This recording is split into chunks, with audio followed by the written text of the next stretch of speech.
In Full Zoom is presented by Calvo Enterprises, Inc. and IT&E. Good day, everyone, and welcome to another edition of In Full Zoom. I'm Nestor Licanto. I'm very pleased to welcome as our guest for this week, Ambassador Chantale Wong, who is the U.S. Director for the Asian Development Bank. Ambassador, thanks for joining us. Thank you. Thank you for having me. First, before we get into your role as the U.S. Director of the Asian Development Bank, tell us first about your relationship to Guam and growing up here and going to school at the Academy. Sure. I actually just came back from spending a couple hours with the Academy girls over at Academy. And I was there in 1973 to 1976. I graduated from high school there as one of the Academy grads. And I told them that I was very, very pleased to be called an Academy girl once again. So I was very pleased to have that opportunity to go visit with them. But yes, so I was here actually earlier than 73, but certainly here until 73 when I graduated from high school and I left there. Yeah, tell us the story about how you made your way to Guam from, I believe it was Hong Kong or China. Well, yes, I was a stowaway. I left, escaped from China when I was 6 years old on the bottom of a boat with my grandmother. Spent some years from age 6 to 12 in Macau in a boarding school, Catholic boarding school. That's how I became a Catholic. And then we went to Okinawa, Japan, where I did my middle school there, and then came to Guam after that when Japan recognized China, and those of us that were kind of citizens with no country decided that we needed to find a country, and that's how we landed here in Guam. And then after graduation from Academy, you made your way to Hawaii and then onto the U.S. mainland. Tell us about that. Yeah, so I mentioned a little bit about this in my remarks earlier with the Pacific Judicial Council and the Guam Judicial Council. I actually, when I graduated, it was a big, my aunt had passed away, my aunt that raised me in between my junior and my senior year in high school. And I was the only way I could get to school, go to college was through a scholarship, and then Governor Ricky Bradalio signed a letter that B.J. Cruz, I know he's very prominent here, helped me draft that letter, and I was able to go to college on a scholarship thanks to those two. And so I'm very, very grateful for Guam, to certainly the nuns who nourished me and shaped me, but also PJ and the governor who was instrumental in getting me a scholarship to go to college at the University of Hawaii. Yeah, so Guam, I'm sure, has a very special place in your heart. Yes, very, very special. Okay, let's talk about the Asian Development Bank now. For those who may not be familiar with it, what is the role of the Asian Development Bank, and what is your role as the U.S. Director? Yeah, the Asian Development Bank is the largest regional development bank here in the Asia Pacific, very much similar to the work that the World Bank does. The Asian Development Bank is here in the region. There are also other regional banks, the African Development Bank, the Inter-American Development Bank. So they focus on those particular regions. But the ADB has 68 member countries, founded where United States is one of the founding members, founded in 1966, here to help many of these countries recover from war and develop economically. 68 member countries, 44 of these countries are borrowing members. So the United States and Japan are the largest co-equal shareholders at the ADB. And we hold key seats on the board of directors, and I am a member of the board of directors representing the United States there. So we work on approximately 20 to $25 billion of portfolio every year to help countries all the way from the Caucasus, the Georgia, Armenia, that and then spans all the way to the Pacific Islands, and including all the 12 Pacific Island countries, and then as far north as Mongolia. And those are all our borrowing member countries. So they borrow from us through technical assistance. Those are grants and loans. And then we also have private sector portfolio, try to encourage and bring more private sector investments into the region to help with economic growth. Talk about your specific role as the director for the U.S. Yeah, so I'm the U.S. Executive Director. So there are 12 members of the board of directors, 12 seats on the board of directors. U.S., Japan, and China are single constituencies, and then the rest of the countries split and share those seats. So I represent the U.S. on the board, making sure that our interests are heard at the board. So we have board meetings that approves all projects, all policies that go through the bank. And so we're very busy, anytime, any kind of loan or any kind of strategy that goes into these countries in Southeast Asia, Central Asia republics, South Asia, and the Pacific Island. We have a whole Pacific Island department that manages and helps with all the economic development in the region. In Full Zoom is presented by Calvo Enterprises Inc. and IT&E. GU Self-Storage, conveniently located near the Harmon McDonald's. We offer affordable rates, online payments, and auto bill pay for your convenience. Plus gate access daily from 6 a.m. to 9 p.m. Call us today at 648-7867 for more information. In Full Zoom is presented by Calvo Enterprises Inc. and IT&E. Yeah, and I understand that some of the Micronesian islands, as you mentioned, may have received some assistance in the past and maybe possibly in the future. Well, yeah, we have a large portfolio here in the region. I'm not so I don't have it off the top of my head in terms of how much, but the Micronesia, so the three countries that we know of here, Palau, FSM, and RMI, but also includes all the other islands, Solomon Islands, Samoa, Fiji, Tonga, Cook Islands, all of the Nauru, Vanuatu. There are 12 Pacific Island countries that we work in and help with their economic development. I know one of the main missions of the ADB is to assist, as you mentioned earlier, in economic development and helping to raise people of different countries out of poverty.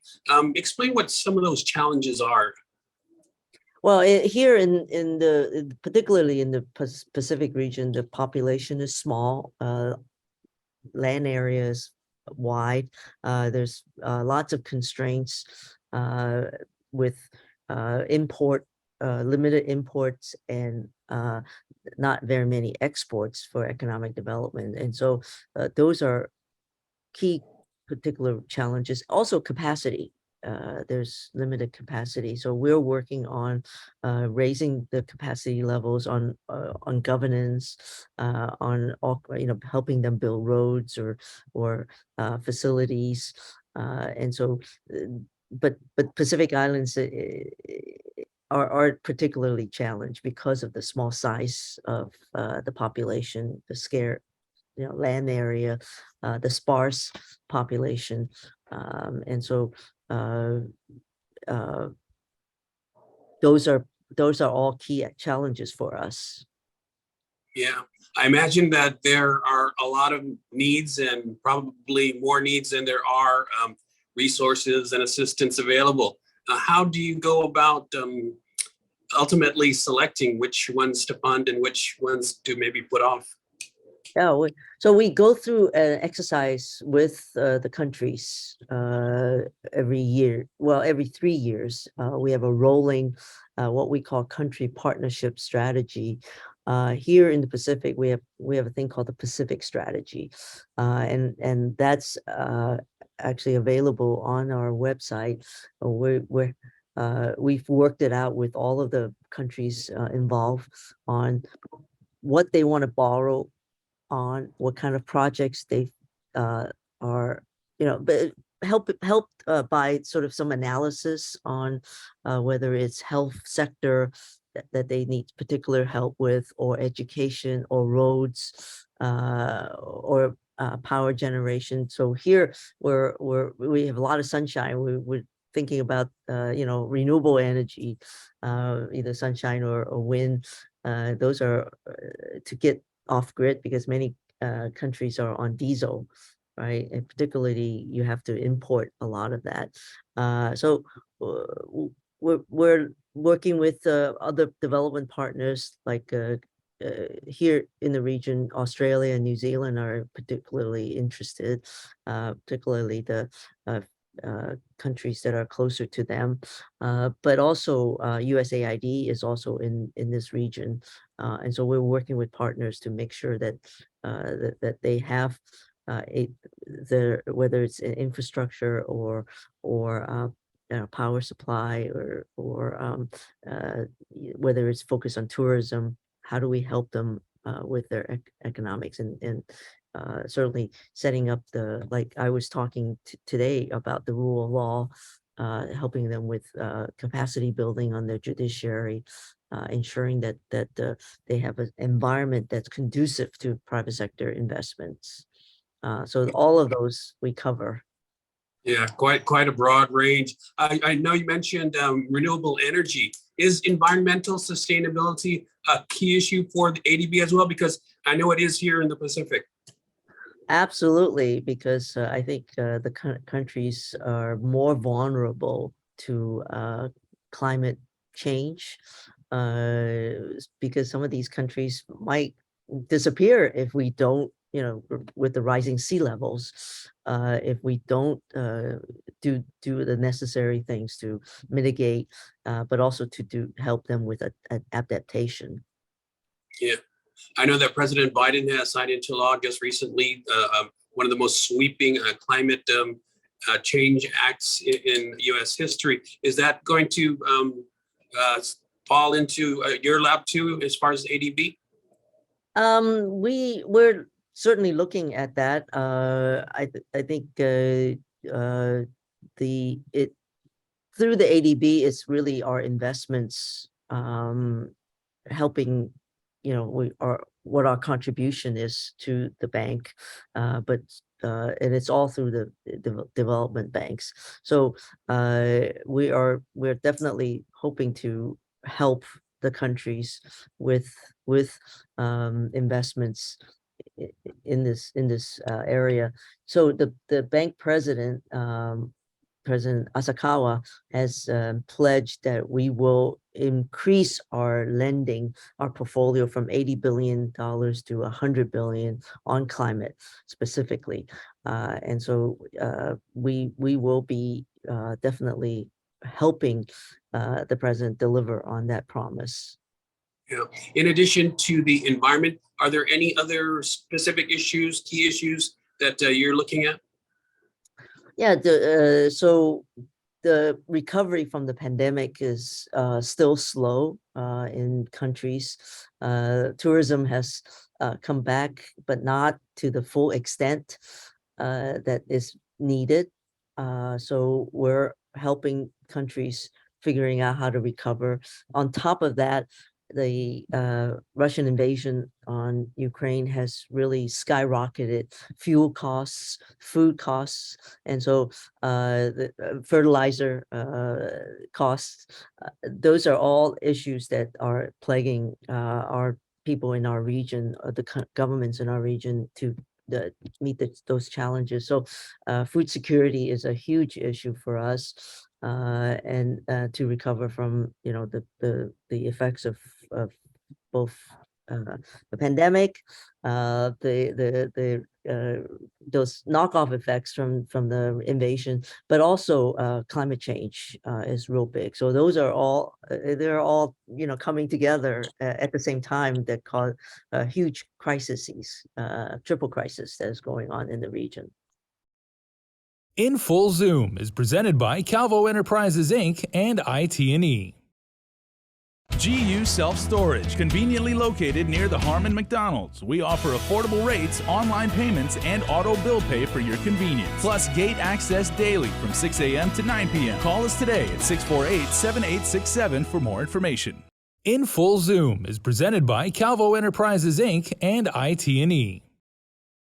Yeah, I know you're primarily focused on the economics of the region, but from a national defense perspective, Asia Pacific and Indo-Pacific in particular have grown in importance, has soared in importance. Does that have any bearing on what you do with ADB? Absolutely. We are providing the alternative to a non-transparent lending to countries that are taking on a huge amount of debt from one particular sovereign country that could have huge impact on national security, whether it's they're building ports or building submarine cables. We're very much conscious of the national security implications of these kind of infrastructure. Yeah, and as I'm sure you're aware, Guam is growing in its importance, in its role in that Indo-Pacific strategy. Got any comments on that? Well, so IPEF, Indo-Pacific Economic Forum, is one that we are very much tracking. In there is both trade, but also there's pillars that include digital economy, ensuring that some of these countries, Pacific Island countries, if we could get them,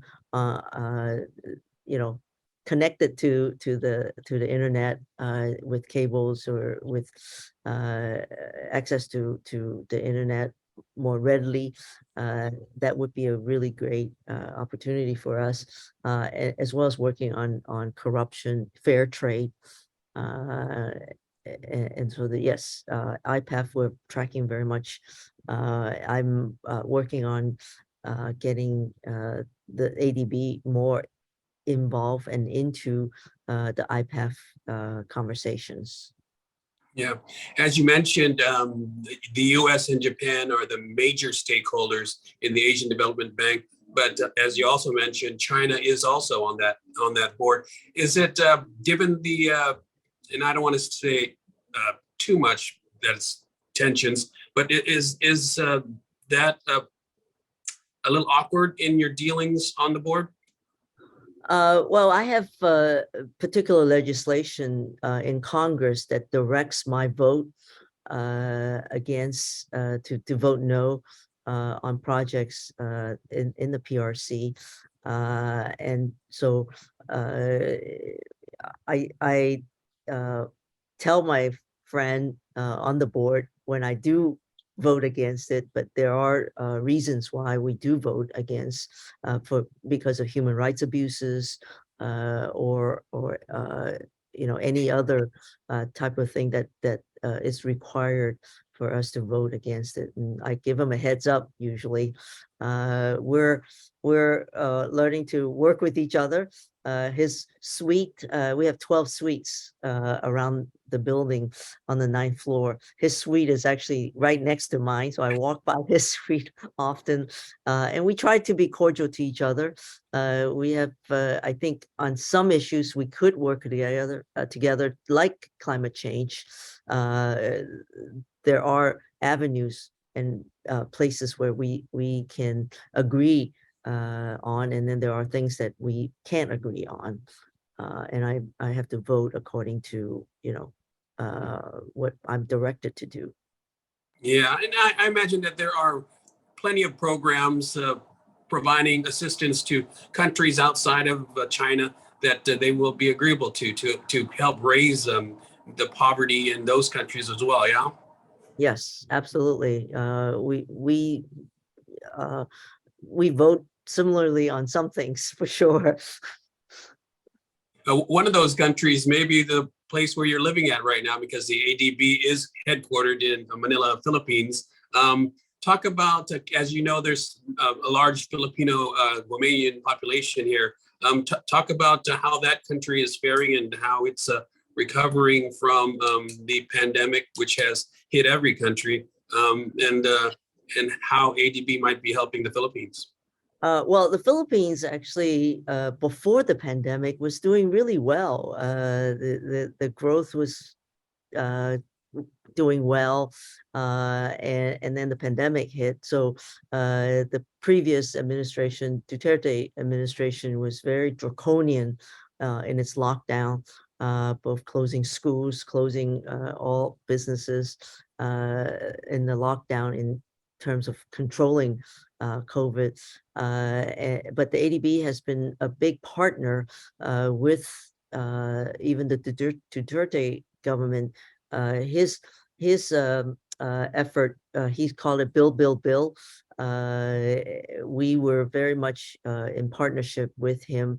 The Philippines, under him, Philippines became one of the largest borrowers at the ADB, not the largest, but one of the largest.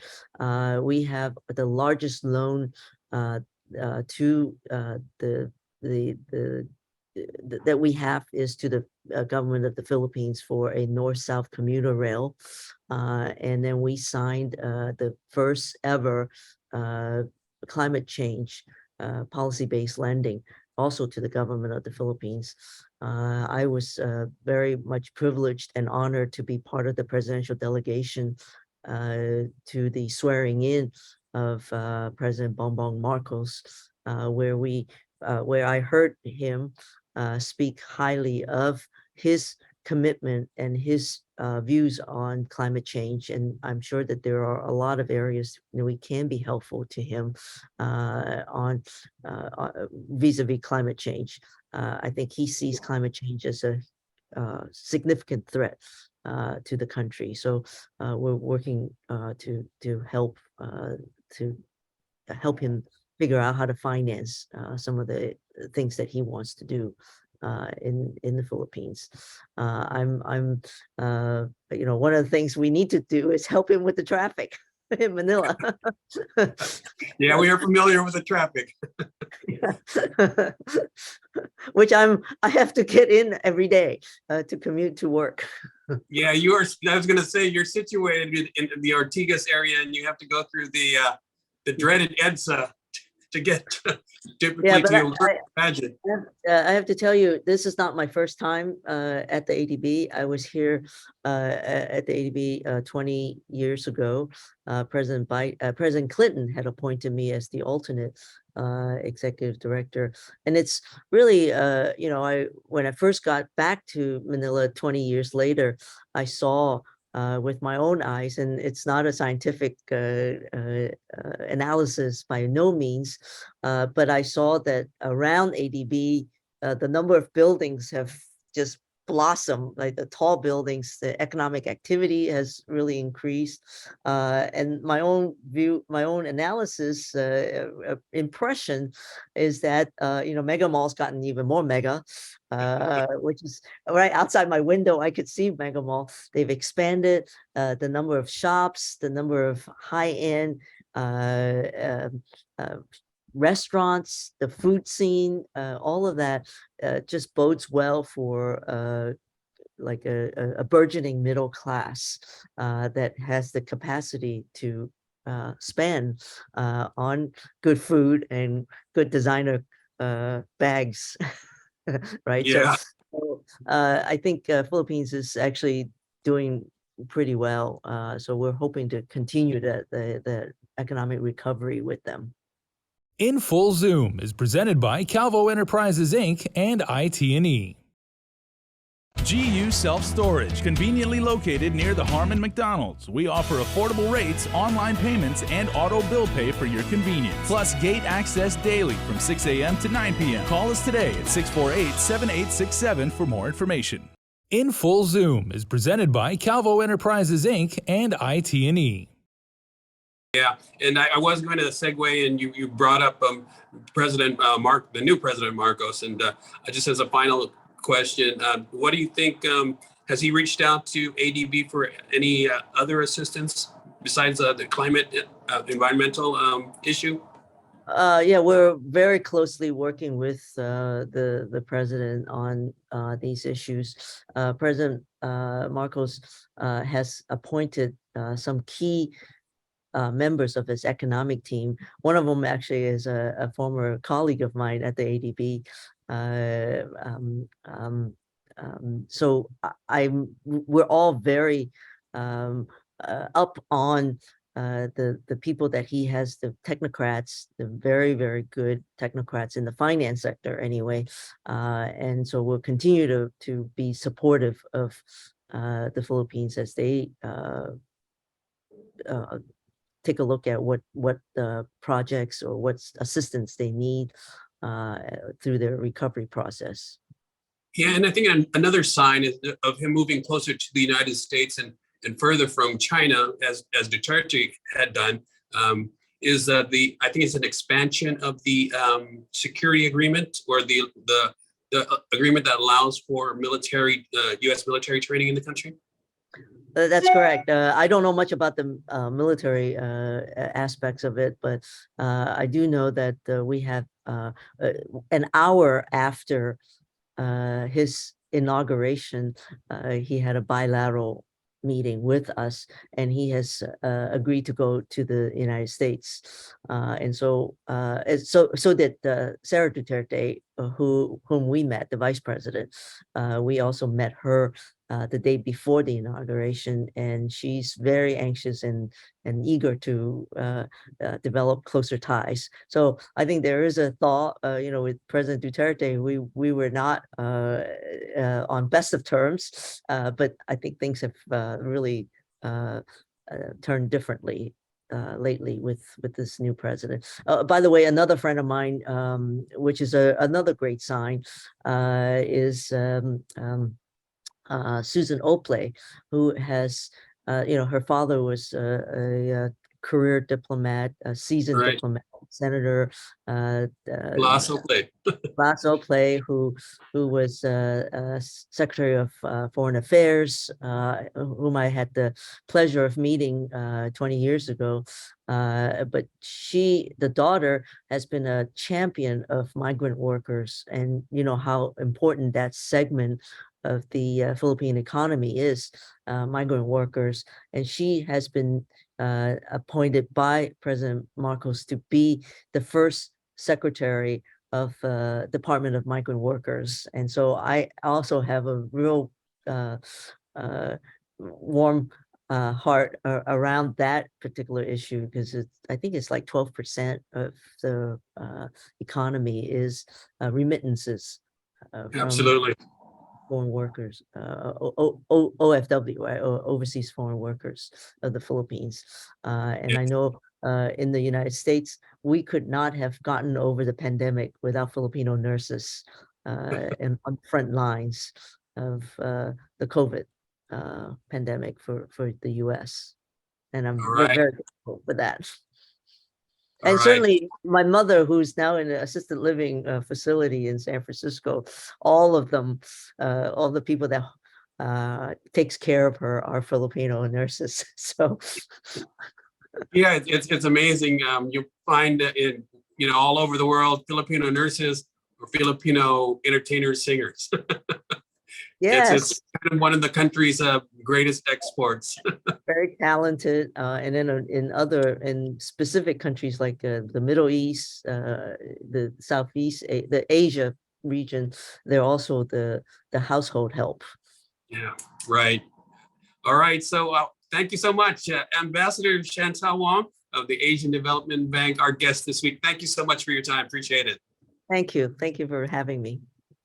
I'm Nestor Licanto. Thanks for watching, everyone. We'll see you again next week on In Full Zoom. In Full Zoom is presented by Calvo Enterprises, Inc. and IT&E.